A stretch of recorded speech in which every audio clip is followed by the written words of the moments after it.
Hi, I'm Alden. And I'm Calden.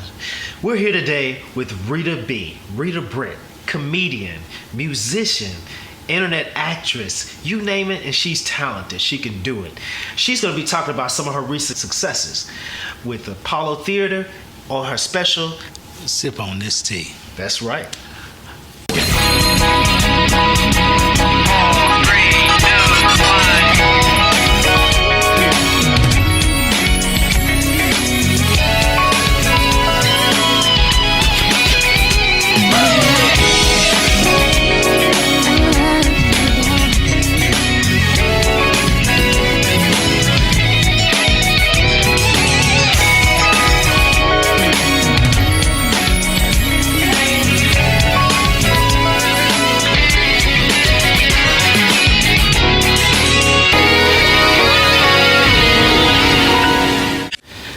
Today we have the great Rita Brent with us, and I have to say great because we truly admire and respect dominating the space that you're in. Thank you so much. All right, well, let's just jump right into it. I wanted to kind of, first of all, have you talk a little bit more about yourself and introduce you to people who wouldn't know Rita. You know, of course, we know you as having 9 years in the service, graduating from Jackson State University. Of course, I could give more accolades, but I don't want to do that. I want to take your thunder. Tell us a little bit more about Rita. Well, yeah, I was born and raised in Jackson, Mississippi. To most people's surprise, folks do not believe or think that I'm from Mississippi. They're like, oh, where you from? I was like, I'm from Jackson, Mississippi. I live in South Jackson. And born and raised here, and I went to school all throughout Jackson, and then I went to Tougaloo College as a freshman. And I wanted to get into mass comm, and so I ended up going to Jackson State. But thankfully, I had a great time at Tougaloo. I made some close friends. I learned how to play spades. So my time at Tougaloo was very well spent. But I went to Jackson State in 2006, and that's when I got into radio. And I realized that was a strong passion of mine, was to do radio. And so I was on WJSU 88.5 for about 3 years, all throughout Jackson State. And after that, I ended up going to Mississippi Public Broadcasting to do radio announcing and hosting and producing as well. And so I was there for about 6 years.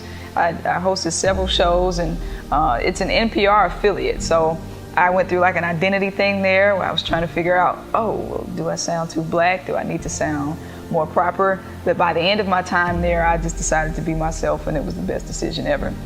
And in 2017, I decided, well, this is a great job. I think I'm going to quit it. Because I started doing comedy in 2013 while I was still working at MPB, and comedy just started taking off for me. You know, I started at a place called Suite 106 in Jackson, Ontario Road. This guy named Ken Colger was doing Power of the Mic, and I saw some guys there doing comedy, and I started getting butterflies while I was watching. And that next week I said, you know what, I think I want to try to do comedy. And I got paid $25 for 5 minutes, and I was like, well, this could be something here, you know. So I decided to take it seriously. And from 2013 to 17, I was still at MPB. But I remember awesomely Lovey said, are you treating your passion like your hobby? I heard her say that, and that was the thing that made me go ahead and say, all right, I want to do comedy full time. And it has really, really, things have blossomed for me since then. Awesome. In terms of like, you said taking it more seriously, what are some things that you did to start that process? Well, the big thing was quitting my job, you know, because I had great benefits, insurance. Like, my mom didn't want me to quit simply because of the insurance. And now I don't even have insurance because I'm saving up money for a rainy day. You know, as if you ask me, insurance is a scam because you pay all that money, and if you never get sick, you know, they just done got all your money. So what I've been doing is saving money. So if I get sick, I can just pay outright. Thankfully, I've not been that sick, but I had some dental work done. I was able to pay it just like that, you know. So let go of the job. I got out of my comfort zone because that's what it was. I had gotten comfortable and complacent, and I was like, I'm getting this check. I got this insurance. Why would I quit? I quit a perfectly good job with wonderful coworkers to pursue my dream. And so after I quit, the first thing I did was audition for Heart of the City, which is a show that Kevin Hart has on Comedy Central. He goes all over the world and he picks comedians, young comedians, to feature on this show and give them their first TV credit. And so thankfully I was chosen for that. And that was my like the big thing. Like the month I quit, I got the Heart of the City gig, and I got like a $5,000 grant from the Mississippi Arts Commission. Like all this stuff started coming through, and God was like, hey, I told you if you just trust me and make that jump, I would support you. And so after that, it was just grind time. I had a great manager at the time, Miranda. She was helping me pursue opportunities and pushing me to do things, pushing me through the fear and the resistance I had. She was just pushing me through those things, and it really, really benefited me to the point that I met Rickey Smiley and ended up going on tour with him. To this day, I'm still on tour with him. So it was just a matter of grinding, getting prepared, branding, putting myself out there, and then so many doors of opportunity opened. Joke-wise, what was you mentioned Being a student. the $25 day. How did your studies go? Oh, the jokes were horrible. The first time I did comedy, the jokes were horrible. Now my mom, she had just left church, so she was sitting on the front row in a full church suit, and I forgot what I was talking about. I was talking about like homeless people, just hacky material. I was talking about being in the gym with a woman who looked like a woman, but she sounded like a man. Like, it was so whack. I found it recently, the set on my iPod, and I will not watch it. Like, I just don't want to see it. But that first time I did comedy, I was just kind of like coming up with stuff off the top of my head. I hadn't done any research. I hadn't done any studying, no writing, no preparing. Now fast forward now, like my preparation process is completely different. I'm watching comedy on a daily basis, listening to other comedians, kind of observing their style, trying to figure out my own style. I'll record my stuff and listen to it and go back and like red pen everything. So it is a tedious process, but if you do it and put in the work, you'll get the results that you want on stage. You seem confident, extremely confident now. What was the switch for you, or do you remember the moment? Yeah, I think getting validation from Rickey Smiley really helped me. For somebody in the industry who does this, who's been doing this for 30 years, to look me dead in my eyes and say, you're gonna be famous, you're gonna be the next Wanda Sykes. To get validation like that, validation from the people, support from the people, all of that has helped my confidence. People always tell you, be humble, be humble, be humble. And I am humble, but you don't want to be so humble to where you're weak, and diffident. So for me, I've just taken all the energy from people, no matter where I am in the city or out of town. When I meet big celebrities like a Bill Bellamy or a Kim Whitley, and they say, you got it, keep going, those things have really, really helped build my confidence. You got to believe somebody. Everybody ain't lying. Did you ever hesitate, or were you always, once you decided, were you always resolute on it, or? Oh no, I hesitate every week. Every week. Now I'm thankful for about 4 years I had a manager named Miranda Joyner, and she was with me along the journey, and she literally pushed me into some things that I was afraid to do. Like the way I met Rickey Smiley is I won an open mic competition in Alabama. I didn't want to do it because I was scared, and Miranda was like, "No, you're doing it." So we got in the car, went to Alabama, I won the competition, and next thing you know, I met Rickey Smiley. So yes, I hesitate. Yes. At the Stardome Comedy Club, that's where he got his start. And so the owner of the Stardome introduced me to Rickey. But yeah, I hesitate, but my motto now is to feel the fear and do it anyway. I used to lie and say, I'm fearless, and that's a lie. I am afraid every time I step on stage. But the thing is, I feel the fear and I get on the stage anyway. So like Dave Chappelle said, the beauty is in the attempt. You never know what you can achieve if you don't even try. So just try, feel it, and do it anyway. And whatever's supposed to happen is gonna happen. You were on stage. Speaking of being on stage, you posted on social media a photograph that I thought was one. Keep it for some years, because that's going to be classic, especially when you get the Rita B moment. It's you on the stage, and it's a background shot, and it's the background shot where you standing there with the mic. Well, it's not standing, but sitting with the mic, and you can see the audience behind you. And you said you spoke about the moment. Okay, what did that moment mean for you? Because I mean, you can see that it has some symbolism for you. And yeah, that was a picture at my show, Sip on This Tea, that the drummer had the frame of mind to just take this picture while he's sitting back there on the drums. And I've never sat down at a comedy show, because I feel like it's too informal, and standing makes me feel more powerful. But this particular night, I wanted to be intimate with the crowd, and I wanted it to be conversational. So in that moment of sip on this tea, I felt just completely in control, completely liberated. It was during the time that I had just come out on stage. So that was a whole part of my set that I dedicated. I said, oh, I'm gonna come out at my show because it's a farewell show and I don't give a damn. I'm finna go anyway. So they're gonna say what they're gonna say. And it was that moment. I was sitting down and I came out and my mama just found out, and I was watching the crowd and I was like, man, this is what it's about. Like, I'm empowered. This is my house. This is my living room, and I have the power right now. My earrings even said empowered, because that's what it is when I'm on that stage. I have a voice and people listen. And so it was just a very, very intimate moment, between me and the crowd. It was 500 people out there, but it felt like it was a one-on-one situation. And it was very special. I'm glad the drummer caught that particular picture. I'm glad too. I'm glad you had a moment like that. That's awesome, because you don't always get that. Right. Are you going to have footage available? Like sometimes when people do the show, they have available. You can get the sip. Oh yes.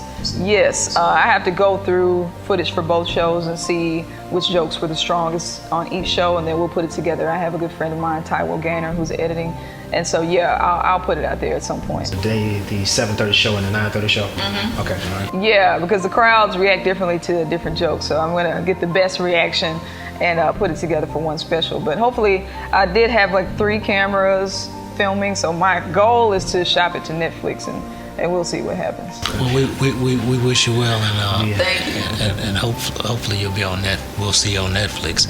But I want to talk a little bit about other passions. You mentioned radio, and we all know you play the drums. You're a musician. So what are Rita B's passions? I'm passionate about people. I'm passionate about equality. And so that's why I feel like I'm so fortunate to be able to do comedy, because I can tie in my social consciousness and social awareness into my material. So I am really passionate about, fighting discrimination, things like that, equality for black people getting reparations in whatever way that comes. So I'm passionate about that. I'm passionate about the well-being of my people, because if we are not passionate about it, then nobody will be, as you see. So I'm trying to figure out how to use my platform in other ways. Just like at the show, we had people in line signing up people to vote. And that was wonderful for me. I think we signed up 300 people that night. And so now they're empowered as well with their vote, So I'm not just passionate about comedy and music. Of course, those are the obvious things, but I really want black people to have a higher quality of life. And not just black people, everybody. I don't want anybody to be discriminated against. But my strongest passion is for myself, yes. And it's so. I feel like it's okay to say that. You know what I'm saying? Because a lot of people will say, "Well, you pro-black. What's wrong with that?" You know what I'm saying? Meaning that's what I am. You know what I'm saying? Right. So I'm not saying anti-others. I'm saying let me make sure that I'm healthy. That we're healthy, because I feel like when we are healthy, we can present more to the world. Being healthy. But that doesn't mean that I'm a monster, because I want us to be healthy. Well, and it's not a superiority thing for me. I'm not black supremacy. That's not what I'm on. Like, black people are better than others. Like when you see folks out there at white power rallies, they literally think they are better than other folks and other skin colors, other scum of the earth. That's not it. For us, we just want some equality. We want to be equal. We want to have the same opportunities to wealth and health as everybody else. And so that has been a continuous fight for us. And so those are some of the things I'm talking about in my comedy, with my platform. Hey, yeah, I'm funny, yeah, but also there are things that need to be addressed. Awesome. What are your views on mental health? Well, mental health is a huge issue in our community. Hopefully we are starting to get over the stigma that comes along with getting therapy. I got therapy last year and it was great. I was grieving a divorce, and you grieve different things, and you just think that, if I pray and go to church, it'll go away. And that's nice and that's cute, but you need to get some professional help. And, I wish we would stop also, mistreating people who have mental illnesses. Because it's a lot of us.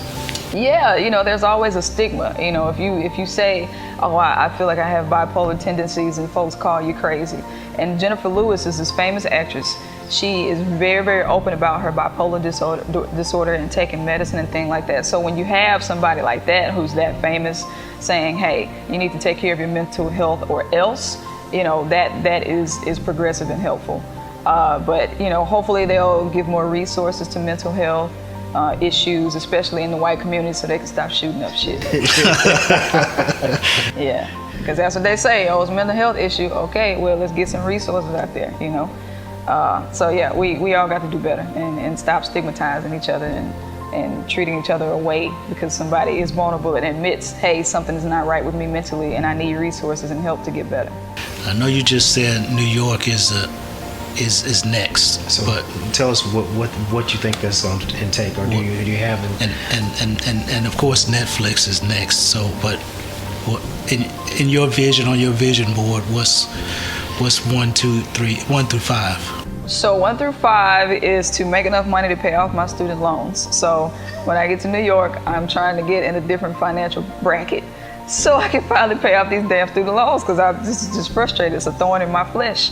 But also I just want to have more exposure. There's a certain type of exposure you get in Mississippi. Mine has been wonderful, but there's a different type of exposure you get in New York. I'm talking about national, international, mainstream exposure. And so I would just like to see what could happen in my career if I just had a little more visibility, if I just had a little bit more exposure, if I got an opportunity on late night TV. The big goal is to become the first Black female host on late night TV, like prime time, one of those regular channels like a Colbert or Fallon, because there aren't any, and I don't think there have been any. So that's my big goal, And of course, I would love to do an international stand-up comedy tour or something similar to what Dave Chappelle or Kevin Hart do. Just go on the road telling your story and making folks laugh and healing them through laughter. So those big things, Netflix for an HBO special, become a late night host, and whatever opportunities come my way that I probably just can't predict. I just won't know that it's going to happen until I get there. So it's going to happen. Yeah, it's going to. They ain't ready for you.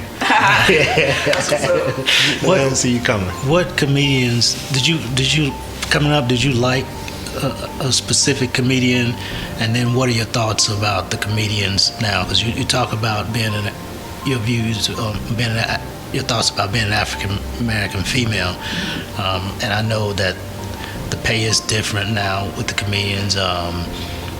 You see it with the Netflix deals and things like that. So who did you follow, and what's your opinion of the landscape in comedy now?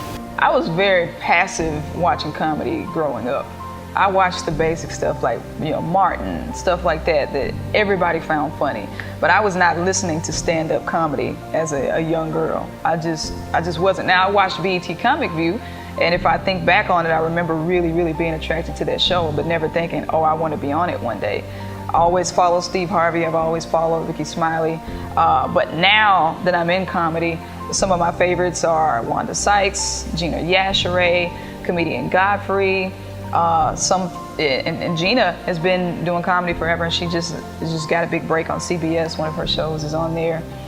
So I am much more in tune with the comedy industry now because I need to be. I need to be aware of things like Monique's Netflix boycott. I actually was kind of on her side with the issue she was raising about gender gap, pay gap, things like that. She raised some good issues. She did raise good issues. And I felt like she was a sacrificial lamb. Now people had issues and opinions about how she went about it, but it's not the how, it's the what. It's kind of like with the Kaepernick thing. Okay, he's kneeling, but what is he kneeling about? Folks want to kind of harp on the miniature things, the surface things without going deeper. So yeah, I pay attention to all kinds of stuff, comedy blogs, follow a lot of veteran comics, and I don't mind reaching out to them either. Like Roy Wood Jr. is a mentor of mine. He schools me quite often on how I need to be moving in the business. I want to kind of point out, because guys, if you're listening to what Rita's saying, again, recapping some of the things she talked about is, again, about the grind, the process. Be a student of your career. Find a mentor, surround yourself with a great team, of course develop a vision, and be passionate about what you're doing, so I mean, it's not, again, just something that just happened, what I'm saying, there's a process to being successful is what she's actually outlaid for you, so. She was talented too. Yeah, that's true. Yeah. You can learn to be funny though. You can learn to be funny. You can learn. I mean, some of it is natural talent. I mean, I started playing drums at 8 years old. and nobody taught me. We couldn't afford no drum lessons, so I would literally put books on my bed, and that's how I would learn how to play.